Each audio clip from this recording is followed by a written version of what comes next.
Seriously. Why is that so hard? Wow.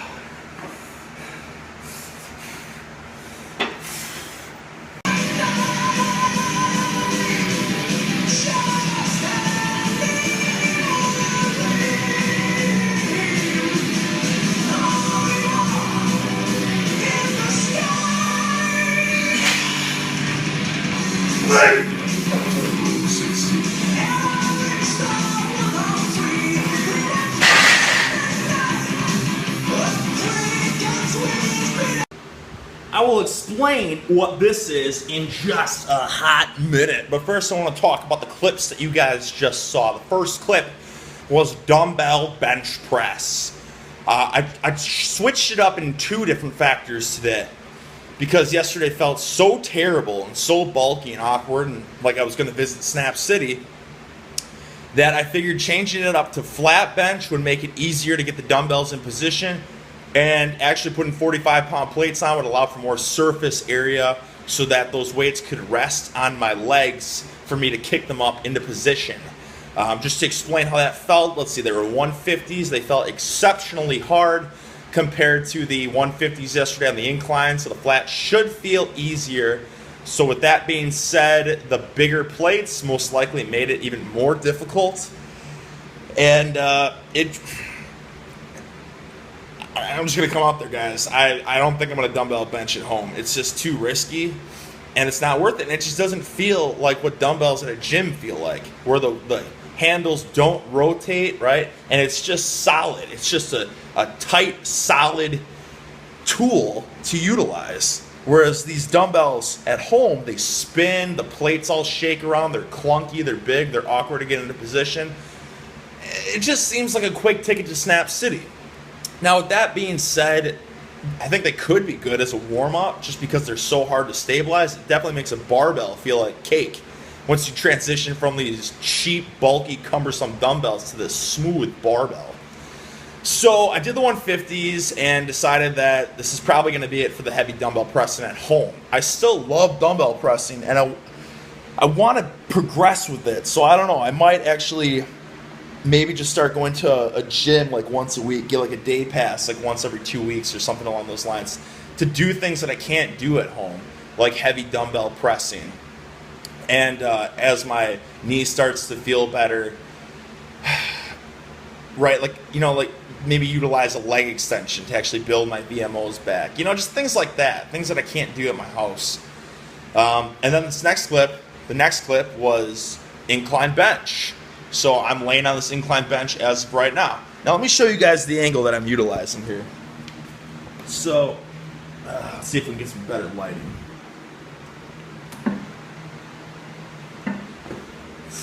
So that's the incline. You can see, it's probably about 15 degrees or something. I don't know. I'm not a geometrist, right? It's probably 15, I would imagine. I really don't know, and I don't really care. Maybe 15, 20, who knows? So that's the incline that I'm starting with. And I get it, guys. Listen, I'm not a buffoon. I get it. When you use leg drive and your hips come up in the air, it diminishes the angle. So maybe it turns the 15, 20 degree incline into a 5 degree incline. It's still an incline, and I'm not even saying that, well, it still counts because it's an incline. No, what I'm saying is it's still going to carry over to the flat bench, which is the whole purpose of this in the first place as well. And take it from me, guys. You know what I mean? I'm always preaching specificity. If you want a big flat bench, you should flat bench more. But then try to fill my shoes, where I've been doing flat bench now, or I've been pressing for every single day for over a month. If you just do flat bench, something's going to go snap, crackle, pop.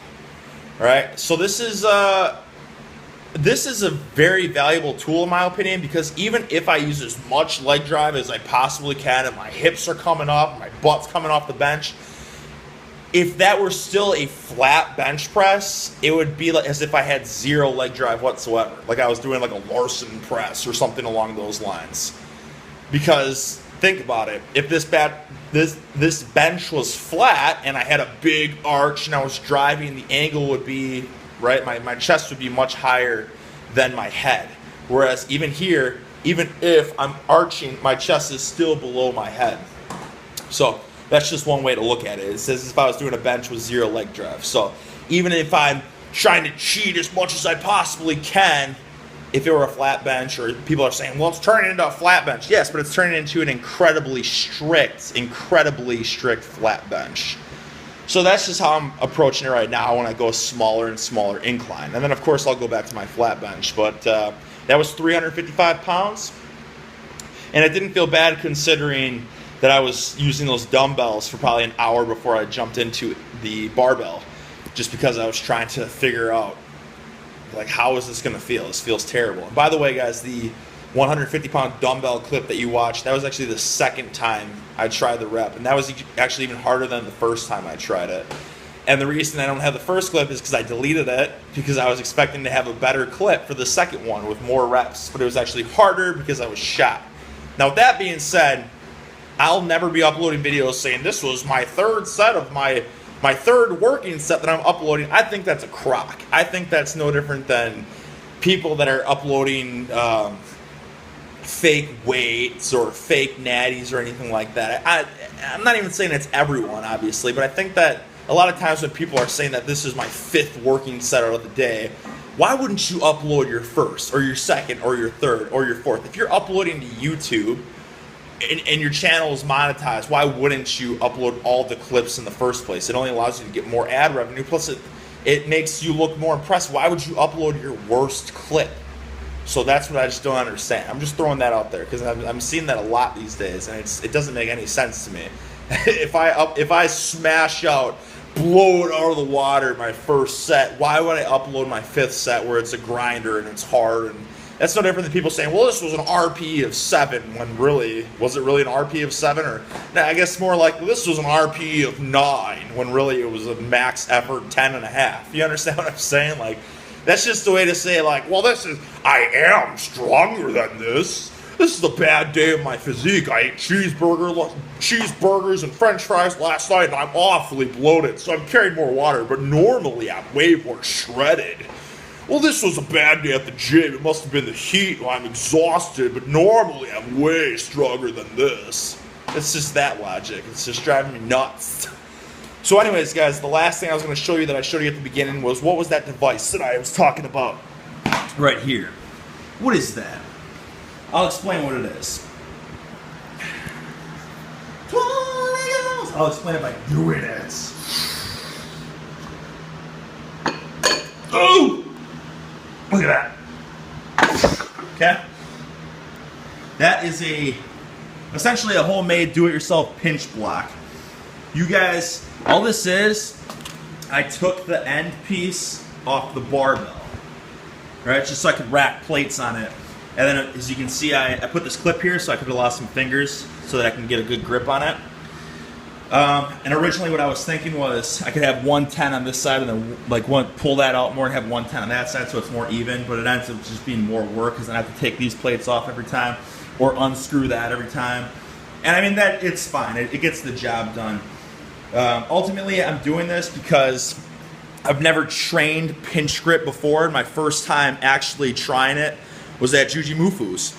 And needless to say, I was incredibly disappointed. And it's because, again, specificity. If you don't do something, you're not going to be good at it. You'll be good enough to a degree, but with the pinch block at Juji's place, I was only able to get 75 pounds, which is greatly, I mean, all this stuff that I've never done before, I was very underwhelmed with my performance because I hadn't worked it.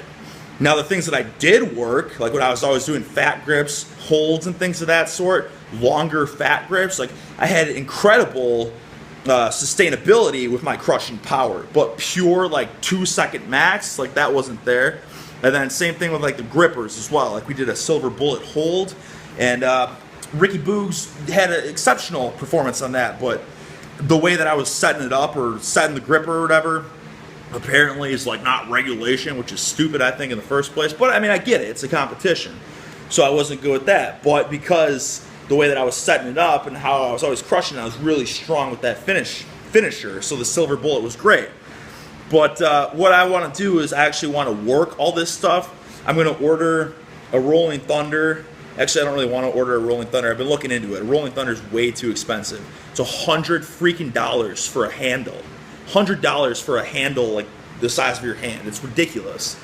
So I was looking it up and I saw that Titan has one for a quarter of the price, like 25 bucks. So I'm just gonna order that. And I'm actually gonna start working Rolling Thunder. I'm gonna start working pinch grip just with this. And it's gonna be cool, hopefully, because this is pretty much what I tapped out with the pinch was 75 pounds. This is 50, 60, 70, and I would imagine this is, a few pounds at least, so close to 75. Then I can hold that for a good hot, 30 seconds or so. So it's probably around pretty gosh darn similar. So I'm gonna train that up. I'm gonna train Rolling Thunder once I get that. I'm gonna just use a bolt or something to keep working the Silver Bullet crush. I don't see why you Iron Mind is such a freaking ripoff, guys. Honestly, they're gonna charge people hundreds of dollars, $40 for a pinch grip when you can just pinch some plates. Or Silver Bullet, why not just pinch a bolt? You know what I mean? Why can't I just pinch this between the grippers?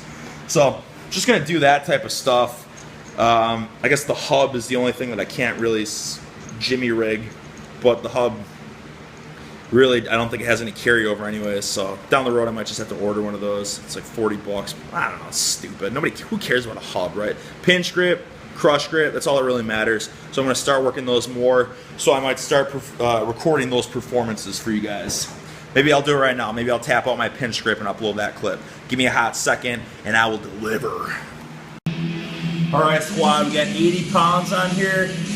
This might weigh just a few pounds, who knows, so it's probably about 82 to 85 pounds, something along those lines. A little pinch gripping. Let's find out. I couldn't do 80 pounds of jujis, so let's see if I can.